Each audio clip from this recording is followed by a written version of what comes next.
Emma was tired. She had traveled all day. The rain was falling hard. She needed a place to sleep. She saw a small hotel. Its sign was old and broken. It said, "The Silver Moon Inn." She walked inside. The air smelled like dust. The floor creaked under her feet. Behind the desk stood a tall man. His face was thin, his eyes were cold. "Good evening," he said. "One room, please," Emma said. He gave her a key. "Room 312, he said. "Stay on your floor. Do not go near room 313. Emma frowned. "Why not?" she asked. The man smiled, but it was not a friendly smile. "It's not safe," he said. Emma felt a shiver run down her back, but she was too tired to ask more. She took her bag and went upstairs. Emma entered room 312. It was small and cold. The bed was hard. The window was broken. The light flickered. Emma sighed. "This will do for one night," she thought. She locked the door and got into bed. Outside, the rain hit the window. The wind howled like a wolf. At midnight, Emma woke up. She heard a noise. It was coming from next door, room 313. Knock, knock, knock. Someone or something was knocking, softly but clearly. Emma sat up. She listened. The knocking stopped. Then she heard a whisper. "Help me." The voice was weak. It was a woman's voice. Emma's heart raced. Was someone in trouble? She got out of bed and walked to the wall. She pressed her ear against it. Silence. Was it a dream? Emma wasn't sure. She got back into bed and tried to sleep. The next morning, Emma went downstairs. An old woman was sitting in the lobby. She had grey hair and wore a long green coat. Emma smiled politely. The woman looked up. Her eyes were sharp. "You heard it, didn't you?" the woman asked. Emma froze. "Heard what?" "The knocking, the voice," the woman whispered. Emma nodded slowly. The old woman leaned closer. "Stay away from room 313. Bad things happen there." Emma's hands grew cold. "What things?" she asked. The old woman shook her head. "Some doors should stay closed." Then she stood up and walked out into the rain. Emma could not stop thinking about room 313. All day she looked at the door across the hall. It was dark brown with a heavy lock. A small sign hung on it, "Do not enter." That night she heard the knocking again. Knock, knock, knock. And the whisper, "Help me, please." Emma couldn't stay in her room. She had to know the truth.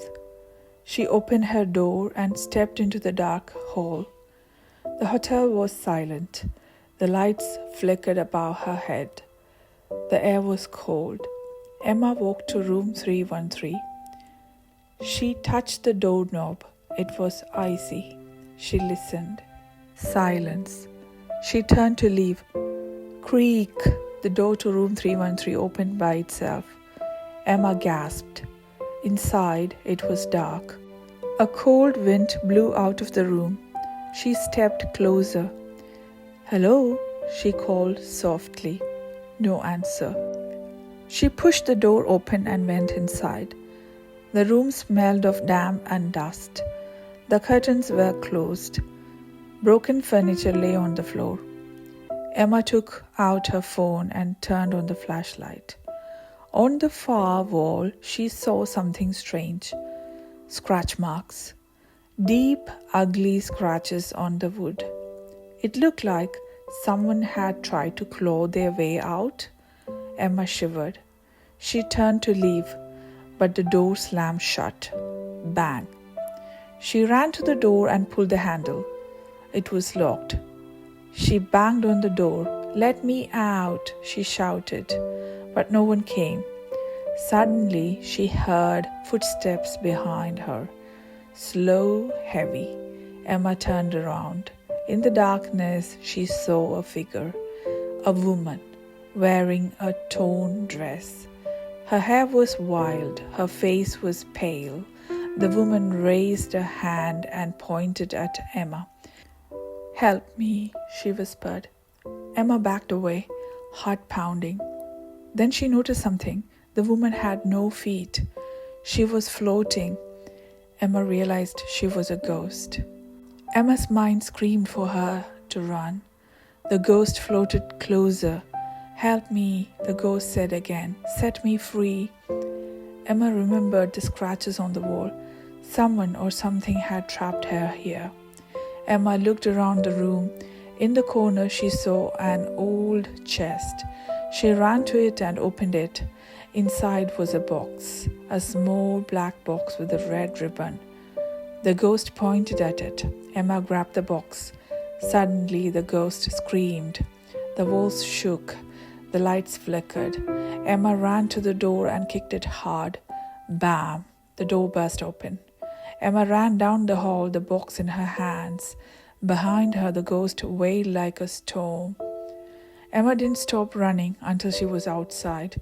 The rain soaked her clothes. She ran across the street and hid under a tree. She opened the black box. Inside was a letter. It was old and yellow. The letter said, "I was locked in room 313 by Mr. Kent. He took my money and my life. Please show the world my story. Set me free." Emma stared at the hotel. Mr. Kent, the man at the desk, had trapped the woman long ago. That was why the ghost could not leave. Emma called the police. The police came quickly. Emma showed them the letter and told them everything. They arrested Mr. Kent. The news spread fast. "The ghost of the Silver Moon Inn," the newspaper said. The hotel closed forever. Emma visited the building one last time. As she stood outside, she saw a light in the window. The ghost of the woman waved to her and smiled. Then the light faded. Emma knew she had done the right thing. She had set the spirit free. Sometimes courage is the only key you need.